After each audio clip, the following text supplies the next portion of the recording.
the first to know Nsem-Pii TV. Mpanimfoɔ sɛ ewiase deɛ udua no enua ɛna ubetwa a mmene wo ɛkasa deɛ Felix na akɔyi ɔkɔnɔ a ɔno ɛyɛ member of parliament ɛde ɛma ɔmanfoɔ a ɛwɔ ewutu Senya East na yɛbɛka ya maame ebetwa ntoro bi ɛde to yɛ maame ha wɔ kumsen so paa ɛma Ghanafoɔ nyinaa afana adidi. In fact, nsɛm a ɔmanfoɔ ɛkeka kyerɛ ha wɔ kumsen no sɛ nkɛnyɛ politics pa nenka nsekra mfata sɛ yɛbɛkeka sa nsɛm wɔ nyinaa ɛde akyerɛ no all in the name of sɛ Felix na akɔyi entro a obetwa to ne so sɛ ha wɔ kumsen ɛne ne mmeranteɛ ɛbɛtu ne tuo ɛma ne mmeranteɛ maako mmienu firim.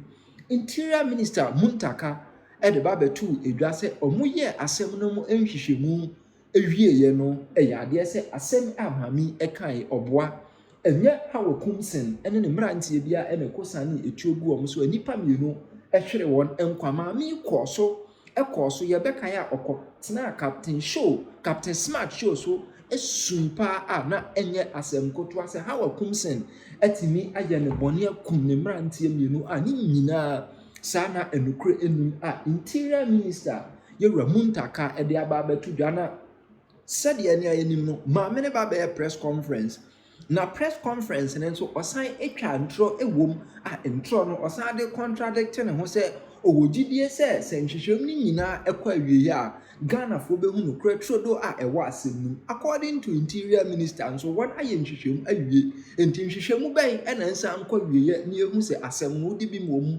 anaasɛ odi efo wɔ mu abere a okɔtena radio so esun a na enya asɛm kotoa gu ha wɔ kumsen anim ase a enye asɛm kotoa na baabi a asɛm no ɛkeka kɔ na busuafoɔ enye asɛm kotoa na de yɛnkɔ tie wɔ abere na lawyer Paul kyerɛkyerɛm sɛ wotwa ntoro de go obi ho fi sɛ ya nipa koro no ebetimi ama ho akyerɛ wa na yɛ filing legal suit a obetimi afesi how many years in jail de yɛnkɔ tie. This morning, they asked me on Joy FM about politics, and the concern is always that if we continue to run politics as it is, one day we're going to have a challenge where people are not going to believe what we say anymore. During the appointment committee hearings of Supreme Court Justice, Professor Henrietta Mensah Bonsu, she told the appointment committee something.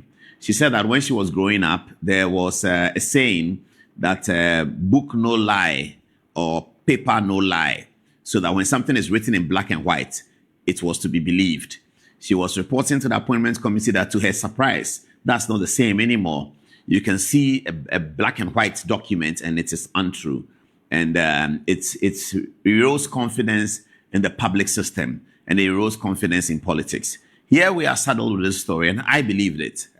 Of course, even though I support Hawa Kumsin to the hilt, I believed it. And I thought that Hawa Kumsin may have been under pressure to sort of shoot a gun. Fair enough. And there are some people in MPP who felt that the law must take its course, everything. I remember the security experts like Professor Koryoo, the kinds of words that they use against Hawa Kumsin, calling virtually for her removal on account of a story that was told by the Honorable Koryoo, who is now the Member of Parliament for Kassoa. And they were both in a contest to represent Kassoa in Parliament. Hawa Kumsin was the incumbent and she was challenging on the NDC ticket. I believe it wasn't the first time she was challenging Hawa Kumsin. And there was this routing that occurred. She gave a story, and tonight we're going to go through what she said first, what she said second, what she said now. Because earlier today, she held a press conference in Parliament. GBC Online had the story. So later on, those of you who want to see the full, I can go on GBC Online. But we have edited the salient points and we're going to share with you. It's quite interesting and very disheartening, I have to say. I'm sorry to use that word. Very disheartening for a member of Parliament currently who is not rendering an apology, but actually blaming the minister in the press conference that she held today. So let's tell the story. Ghanaians observing the campaign one day heard that they had been shooting in Kassoa. Hawa Kumsin was already quite disliked by the NDC, given her very frontal role in the disturbances that occurred in Parliament on the 7th of January. Hawa Kumsin stood her ground on the issue of who will sit on which chair And she was very brutal. She's a very strong woman, those of you who know her. And she was very brutal in insisting that some chairs were for the majority and some chairs were for the minority. Photographs and videos came up and she was painted out as a violent woman, etc., etc. So that had been her record, and she was an anti-person as far as the NDC was concerned. So when this story broke, and the Honorable Koryoo alleged that, she didn't quite allege, she said Howard had shot at her, and 2 people had died. It sort of fitted into the story of how Akumsin is violent. So this is what she put out on 7th, was it 7th December 2024? The election day, that is. How Akumsin tried to kill me. 2 of my agents are dead. I am beginning to guess that this happened before voting ended. Now, if in the middle of voting, this is published by a woman who has already been propaganded as violent, and you see this one, you are naturally going to be concerned about it. So this is the first thing she put out. And then she went on TV3 to speak about what had happened. And then later on, she was granted an interview by our friend Captain Smart on Onua FM about what has happened. Let's see first what she said to TV3. This is one of the collection centers, which is Iron City. I went to talk to Christ first. I realized that there was a DA, which is Hawakusi's DA, with the boys, Tima, and the rest. The same boys I complained about. They have followed me and they have shot one of my guys. In fact, they shot at my car several times. I see. And what's the situation there where you are now? One guy is dead. It is not peaceful. Obviously, when someone is dead, how can it be peaceful? How can it be calm? There's a dead person lying down there. I want to think I killed someone. He wants to take my life, and he has killed someone.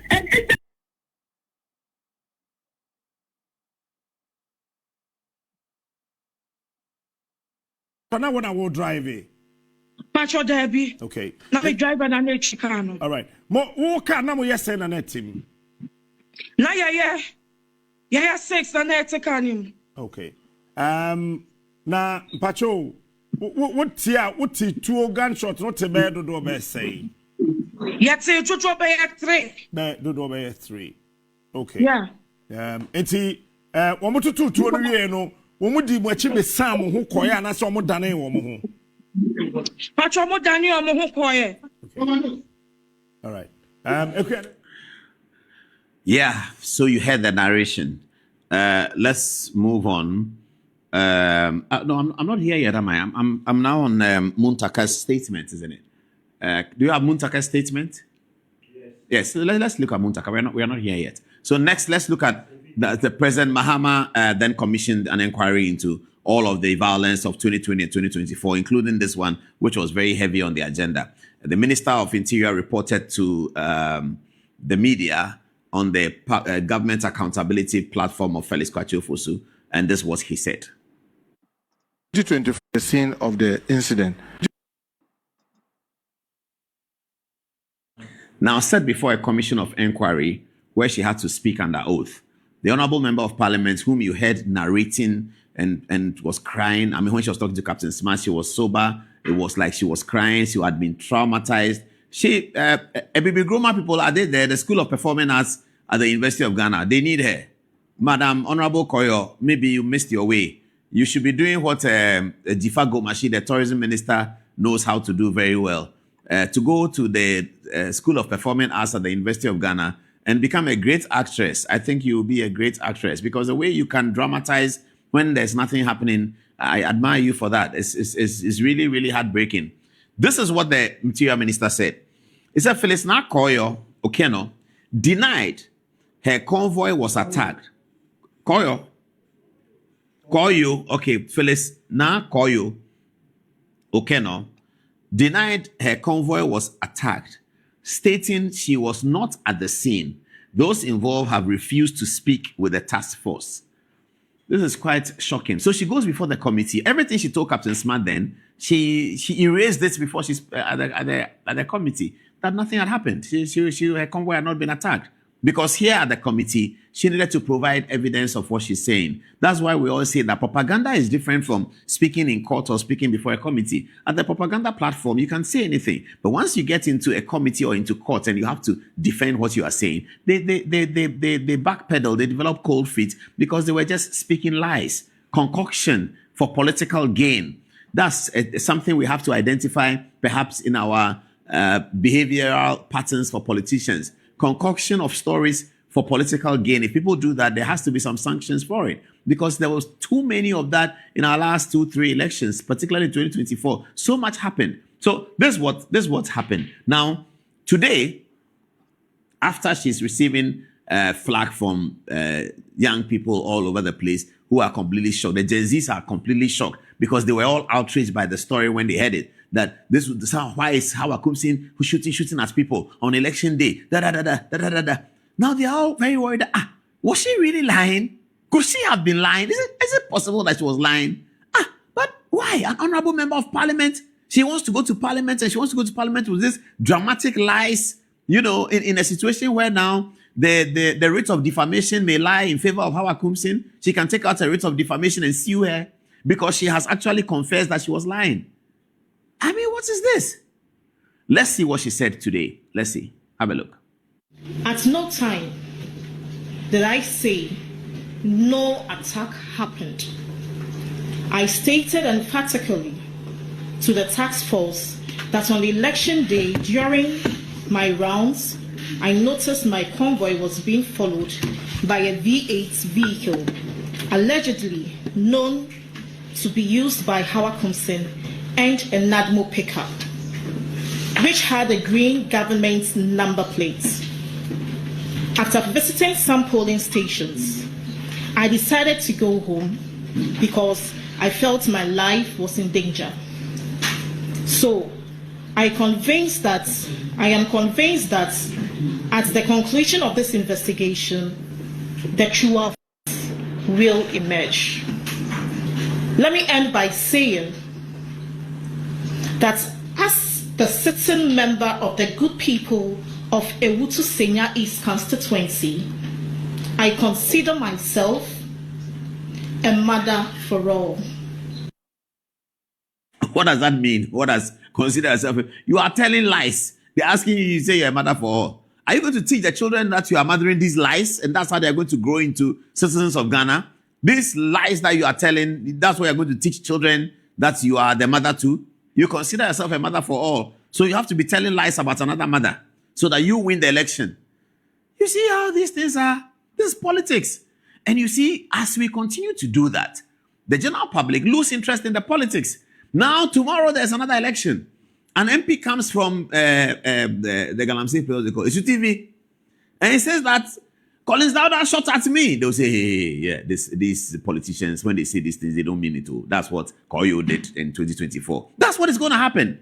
So the credibility of politics is going down the drain because the principal political actors have refused to fight the fight with the real tools of fighting. The battle of vision, the battle of a program, the battle of a policy. They've refused to use those tools because sometimes they can't use them. So they go for unorthodox tools. And it ends us here where an MP is blatantly lying. She lied about everything just so that she will draw sympathy onto herself and then she might win the votes. She won. Today, she's still talking. She says that she never told the committee that she wasn't attacked. Please play that video again. That thing she did at Parliament today. Please play that video again. The Honorable Member of Parliament for Ewutu Senya. Let's see it again.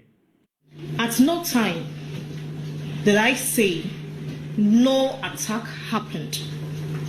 I stated emphatically to the task force that on election day during my rounds, I noticed my convoy was being followed by a V8 vehicle, allegedly known to be used by Hawa Kumsin and a NADMO pickup, which had a green government number plate. After visiting some polling stations, I decided to go home because I felt my life was in danger. So I am convinced that at the conclusion of this investigation, the truer facts will emerge. Let me end by saying that as the sitting member of the good people of Ewutu Senya East constituency, I consider myself a mother for all. I consider myself a mother for all, so I was lying that you people will vote for me, then I become mother for many. Madam, this is not nice. This one is not nice at all. This is the politics that we are practicing in Ghana for the future of Ghana, so democracy will be sustained. Democracy is already under threat. When you add these concocted stories so that you get elected, you are getting the youth to lose interest in all of these enterprise. And they later on, they're looking for another system of government where these things are not permissible. And that's a system of government with the soldiers holding a gun. That's where it's not permissible. You can't do that. You really need to apologize, not even to Hawa Kumsin. Forget about Hawa Kumsin. She's your competitor. You may not like her, she may not like you. That's okay. But don't apologize to her. Apologize to the young people who followed you in Kaswa. That group of people, the young people, the NDC women who were trolling to your rallies, the women who are 25, 27, 32, 19, who were coming to your rallies and who had faith in you. Tonight, you have let their faith down. You've dropped the ball. You've broken the bottle because you lied. What more can we say? We can't say much. We are only commentators. We are not the Speaker of Parliament. And I don't know whether the Speaker of Parliament is interested in what has been happening. But at the end of the day, Hawa Kumsin has calmly issued a statement, and the statement is as follows. She says, I have taken note of the recent revelations by the Honorable Minister for the Interior, the Honorable Muntaka Mohammed Mubarak, regarding the findings of investigations into election-related violence, including the tragic incident at Kaswa. The minister's report confirms that 21 suspects have been identified, that there were clear breaches of discipline by some security officers, and that the use of firearms in certain situations was unjustified. These findings affirm what I have consistently maintained, that the Kaswa incident was the result of security lapse, institutional failures, not the actions or instigation of any individual. For years, I've endured harsh and unfair public attacks. I was branded violent, reckless, and unfit for office through sensational and misleading headlines. The judgment was swift and painful. Today, the Interior Minister's findings have vindicated me, confirming that the violence was not directed by me, but stemmed from broader systemic failures in election security coordination. The unjustified accusations and intense vilification I faced even led to my assault during the rerun of 19 polling stations in Ablekuma North, where I had gone peacefully to monitor the proceedings. That experience remains one of the darkest moments of my public life, a reminder of how false narratives can destroy reputations and endanger lives. While I take no delight in revisiting these painful experiences, I extend my deepest sympathies to the families of all victims of electoral violence. Their loss must be our national lesson. I fully support the Interior Minister's recommendations, including compensation for victims, enhanced police training, the use of non-lethal crowd control tools, and the discontinuation of military involvement in election crowd control operations. I call on all Ghanaians, especially political actors and the media, to exercise calm reflection and responsibility. Let us avoid misinformation, incitement, and divisive rhetoric. This moment calls not for blame, but for introspection, justice, and national unity. May this truth restore faith in our institutions and strengthen our democracy. Let us all pledge that never again should political competition lead to the loss of lives of Ghanaians. And is signed by the Honorable Mavis Hawa Kumsin, former Member of Parliament for Ewutu Senya East, former Minister for Special Development Initiatives, Fisheries, Aquaculture Development, and the NPP National Women's Organizer Hopeful. Congratulations, Madam. Truth stands, as we say in Commonwealth Hall, and vindication is always in the womb of time. What a story. What a story. Are there more stories like that going to come up for the 2024 elections where we're going to see a lot of the things that were said untrue? I don't know why they gave me Honorable Koryoo's picture. Madam, good night. Don't do that again. Okay, good night. I think that people may forgive you. You're a woman, so people will forgive you. Women are very important to our society, and we adore women. Without women, our society will not be where it is. And once you're a woman in leadership, we want to support you so that we can have more women in leadership. But don't be telling lies, madam. We beg, don't tell these lies. They are too bad. When you see how I come somewhere, send her a text and say that let bygones be bygones and we can move on. Apologize to the young people and we can move on. But don't do that again. Okay, please, we beg, don't do that again. It's 10 o'clock.